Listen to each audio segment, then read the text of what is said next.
নিবন্ধিত আপনাদের সকলকে স্বাগত জানাচ্ছি। ইতিমধ্যেই আমাদের যে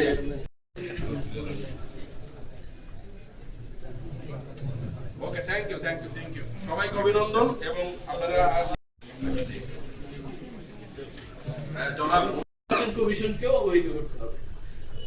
তারপর হলো আপনার যে জনসভার ক্ষেত্রে অবশ্যই এগুলি উল্লেখ করে রিটার্নিং অফিসার নিকট আবেদন করতে হবে।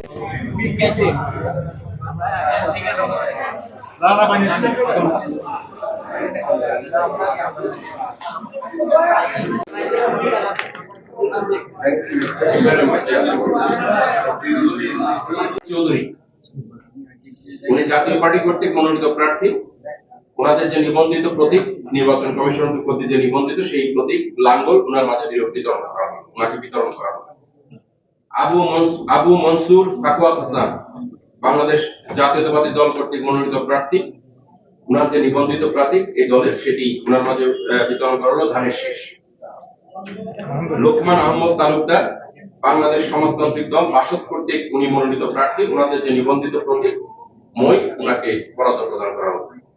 এর মাধ্যমে হবিগঞ্জ 2 আসনের প্রতীক বরাদ্দ কার্যক্রমের মধ্যে এখন প্রতীক বরাদ্দ করা হবে।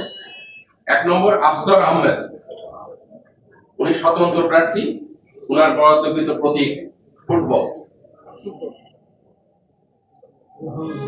আব্দুল বাসিত আজাদ উনি খেলাফত মজলিস কর্তৃক মনোনীত। ঠিক আছে, 240 ইনশাআল্লাহ আগামী 12 তারিখ